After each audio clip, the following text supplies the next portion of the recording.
I just have to say that the story of Lazarus is among my favorites just for the one line of Martha's when she looks over at Jesus and says, "But Lord, he's been in there 4 days. He's gonna smell." Actually, the King James has it best because it just says simply, "He stinketh." But I don't want to talk about Jesus raising Lazarus from the dead quite yet. I want to first talk about our reading from the book of Revelation. And I think it's fair to say that for many of us, Revelation is kind of a scary book. There's a lot of destruction and there's a lot of doom, and even despite that, it's not the most straightforward of books in the Bible either. There's not a lot of readings from Revelation in our lectionary, for example, largely because most pastors see Revelation and they run screaming to the Old Testament lesson. But here I am stuck with Revelation, but it's not really stuck with for me because I actually love the book of Revelation. John was writing this book from exile to a group of Christians who were undergoing persecution. Either Emperor Domitian or Vespasian, neither of them were particularly nice to Christians, had really ramped up the persecution of Christians in the Roman Empire. And John is writing this letter about a vision that he got from God in order to bring those people hope. He's writing the book of Revelation to show these Christians who feel like the entire world is against them that no matter what happens, no matter what they're going through, God wins. And the powers of evil, the power of sin, the power of death itself will be vanquished forever. Now, by chapter 7 of Revelation, we're already getting a picture of kind of all of the saints, as it were, which is why we often read from the book of Revelation on All Saints Sunday. Chapter 7 of Revelation has a picture of a great multitude, so great that no one could count it, from every tribe, nation, people, and language standing before the throne of God. It's the first real picture we get in the Bible of the saints triumphant. Those believers who have washed their robes and made them white in the blood of the Lamb and are now with God, surrounding his throne, worshiping him. Those are the saints that we're celebrating today, this All Saints Day. Those who have washed their robes in the blood of the Lamb and are sitting beside God's throne. Ever wondered what they were up to? I mean, this is always a fun question. Like, what's grandma up to now? What's she doing? This is what they're doing. They're before the throne of God, serving him day and night in his temple. He who sits on the throne will spread his tent over them. Never again will they hunger. Never again will they thirst. The sun will not beat upon them, nor any scorching heat. For the Lamb at the center of the throne will be their shepherd. He will lead them. What inconvenient time for this thing to flip to the next page. He will lead them to springs of living water, and God will wipe away every tear from their eyes. That seems like a pretty good gig to me. You can see where having this picture is comforting to us and comforting to those early Christians who had lost loved ones to the Romans. It seems like not a bad way to spend eternity.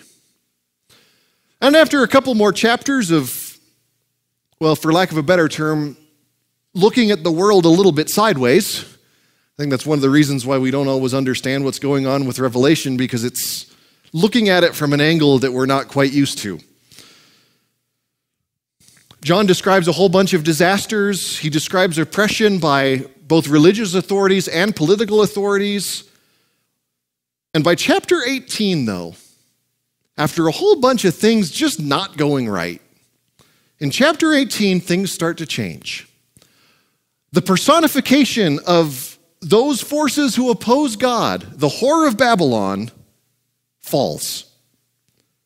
The great multitude, all the saints triumphant, start to sing praises to God, and it sounds to John like the peal of thunder and the roaring of a waterfall.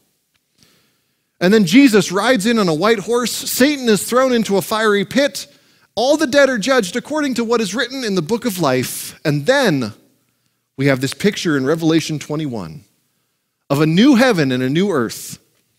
A new Jerusalem descends from heaven. God dwells with humans, and there will be no more death or mourning or crying or pain, for the old order of things has passed away. C.S. Lewis, in the last book of the Chronicles of Narnia, which I still contend is the single best way to look at the book of Revelation that I've ever read, writes, "And as he spoke, he no longer looked to them like a lion, but the things that began to happen after that were so great and beautiful that I cannot write them. For us, this is the end of all the stories, and we can most truly say that they all lived happily ever after. But for them, it was only the beginning of the real story. All their life in this world and all their adventures in Narnia had only been the cover and the title page. Now at last, they were beginning chapter 1 of the great story, which no one on earth has read, which goes on forever and ever, in which every chapter is better than the one before." Today on All Saints' Day, we're really celebrating two things. First, we're celebrating all of those saints who have gone before us in faith and are now gathered with that great multitude before the throne of God. We rejoice that they have won the race, as Paul often describes it, and are now enjoying the fulfillment of the promises that they had heard, eternal life with Jesus Christ. And second, we celebrate those same promises that God has made to us, that we too will join the same multitude, that we too will start the next chapter of that book. Just before, in today's gospel reading, Martha and Jesus had a bit of an interesting exchange. Now, a little while before our gospel, I didn't read this bit because it was kind of long, Jesus had gotten word that his friend Lazarus was sick. And Jesus hung out where he was for a little while. For a couple days, it says, he just spent where he was. And then after a while, he said, "Oh, I guess I better go see Lazarus." By the time he gets there, of course, he finds out that Lazarus had already been dead for 4 days. So you imagine, it makes sense why Mary would say, "Lord, if you had been here, my brother wouldn't have died." Because Jesus kind of wasted a lot of time getting to go see Lazarus and Mary and Martha.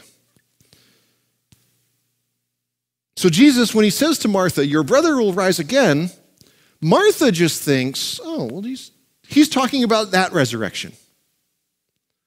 The resurrection that's going to happen eventually, and I got to look forward to." So Martha's answer is kind of like, I know he's going to rise again at the resurrection of the dead. But Jesus says something very interesting to her afterwards. Jesus doesn't say, "Yes, that's true." He doesn't say, "It's a good way to think about it, Martha." No, he says, "I am the resurrection and the life. He who believes in me will live, even though he dies.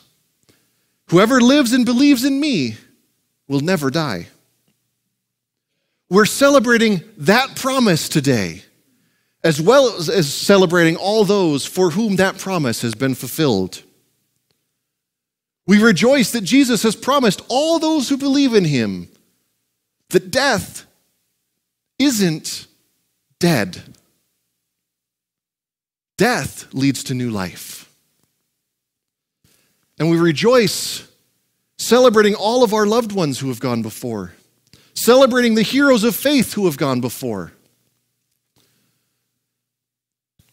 This promise of eternal life is why Jesus went to the cross.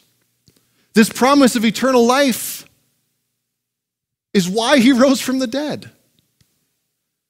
Because in defeating death itself, that door is now open for all of us.